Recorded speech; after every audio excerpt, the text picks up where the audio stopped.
Central Park is the most famous city park in the world. But did you know, of its 843 acres, every single tree, shrub, and flower were placed by design, and not by nature? I'm Michael Wyetzner. I've been an architect in New York City for over 35 years. And today, I'm going to show you some of the hidden details that make Central Park the greatest metropolitan park in the world.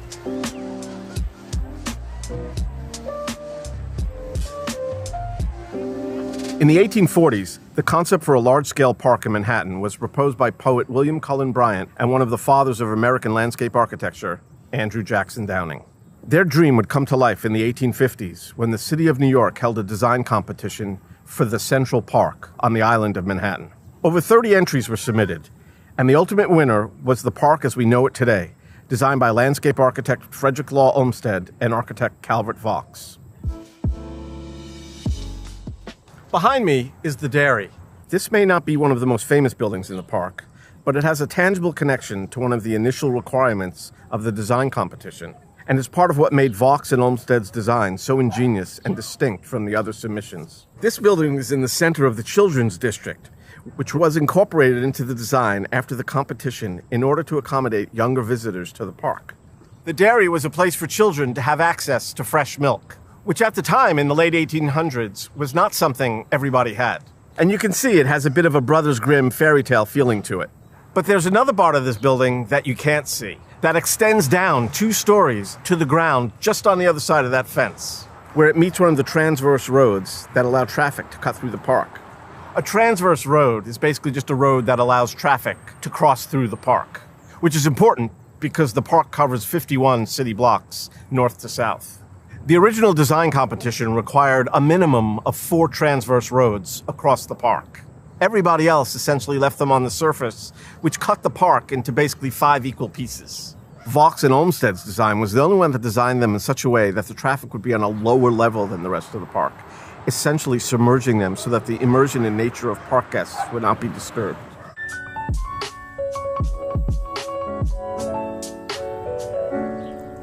This piece of iron sticking out of this boulder is not an oversight. In fact, it's a survey vault that marks the original street grid of Manhattan. The original Commissioner's Plan of 1811 never included designs for a large park in the middle of the city. But the streets that were once here were removed, and the land was incorporated into the park, and it was really quite a transformation. At the time this park was conceived, the entire city wasn't as densely populated as it is today. But there were still settlements in the area that would become the park, including Seneca Village, one of the earliest free black settlements in New York. Everyone living on what would become park land was relocated by eminent domain, the controversial government mechanism for seizing property where owners are compensated but must vacate. And Seneca Village, tragically, was included in that. But it wasn't just relocating homes that took place. Vaux and Olmsted's design called for a radical departure in the thinking of what a grand civic garden should be. They rejected the idea of highly formal, rigid gardens like those designed exclusively for the wealthy. Instead, they proposed a naturalistic setting, filled with meadows, woodlands, gurgling streams, and surprising vistas. The resulting work involved shifting over 5 million cubic yards of soil, planting over 500,000 trees and shrubs, and excavating more than 7 lakes and other bodies of water, all done by hand. In fact, the boulders like this one, which the bolt is sticking out of, are the only original pieces of natural landscape in the park. And even many of these were unearthed, scraped, and cleaned to appear as they do today. This is the last remaining survey bolt in Central Park, and I don't want to spoil the fun of finding it for you, so I'll let you search the 843 acres for it.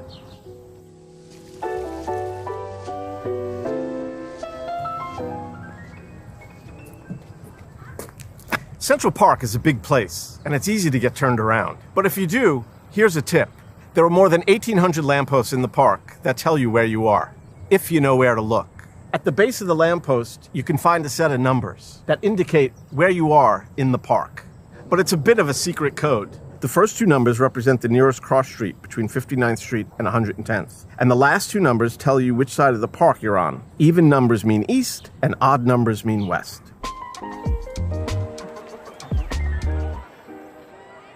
Over my shoulder, you could see the Bethesda Terrace, at the center of which is the beautiful Bethesda Fountain. A grand fountain was also one of the original requirements for the design competition. And this one satisfies that requirement and commemorates the importance of water in New York City. Titled Angel of the Waters, this sculpture was created by sculptor Emma Stebbins, who was the first woman to receive a commission for a major public work in New York City.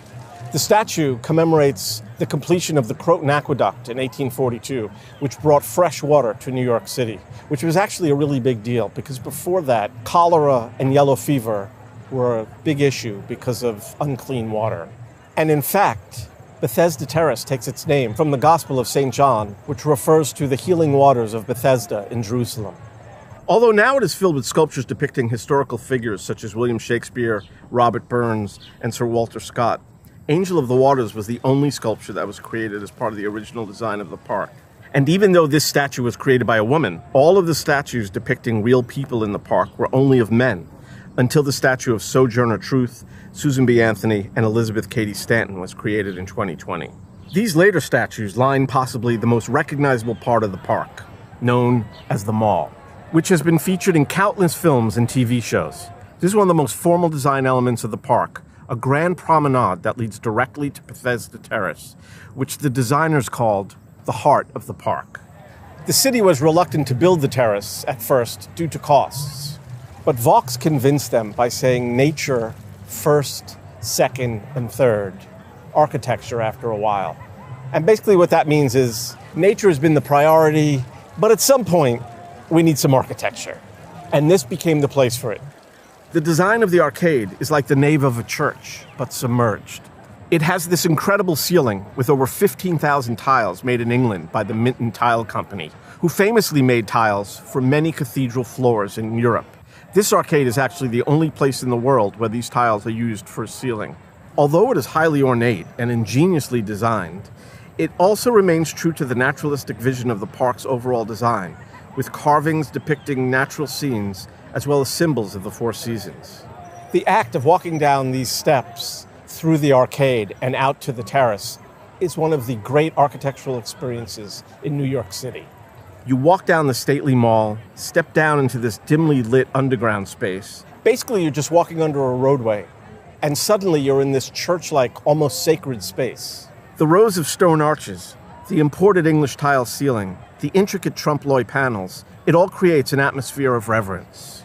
And then when you emerge, it opens onto this grand terrace with the statue of an angel set against the backdrop of the lake and the forest in the distance.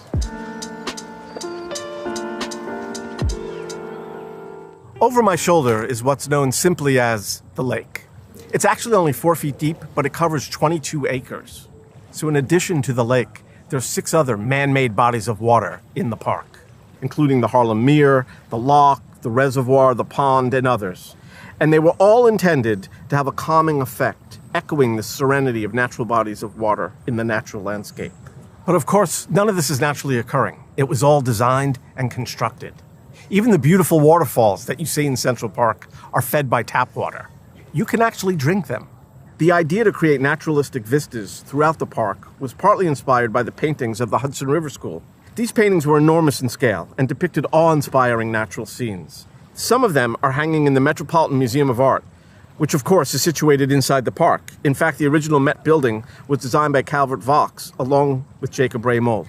The other notable feature about this lake is the bridge that crosses it, the Bow Bridge. It was originally designed as a suspension bridge, like the Brooklyn Bridge, but they decided to go with an arched bridge because they were concerned that the towers would distract from the naturalistic setting. The whole bridge is cast iron with a span of 87 feet. It's actually the second oldest cast iron bridge in the United States. There's over 36 bridges in the park. Known as arches, most of them are both bridges and tunnels, which is a very New York thing. Each one is unique and ornate and has its own personality and character. But even more importantly, they are also very clearly visible examples of the way the park is organized for visitors to navigate it. There's actually 4 vertical layers to the park. The transverse roads, which are submerged below grade, and 3 other circulation paths.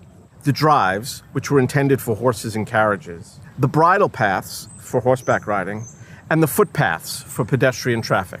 These arches, these bridges and tunnels, intertwine vertically, so that these different circulation paths can cross each other without creating traffic at the intersections. The drives pass over the bridle and footpaths, allowing uninterrupted use of each different circulation path. It's also a really clever way to separate these different types of transit while maintaining a seemingly pastoral landscape.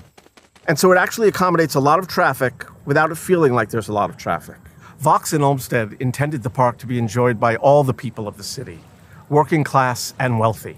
But at the time, an unfortunate byproduct of these vertically layered circulation paths was that they also separated the classes from one another, because people of lesser means couldn't afford horses, let alone carriages. Thankfully, that is no longer the case, and the paths are used interchangeably by everybody from all walks of life. So behind me, you can see Belvedere Castle. Belvedere basically just means beautiful view in Italian. It's built on Vista Rock, one of the highest points in Central Park. It was intended as a place to get broad, sweeping views of the park and the surrounding cityscape.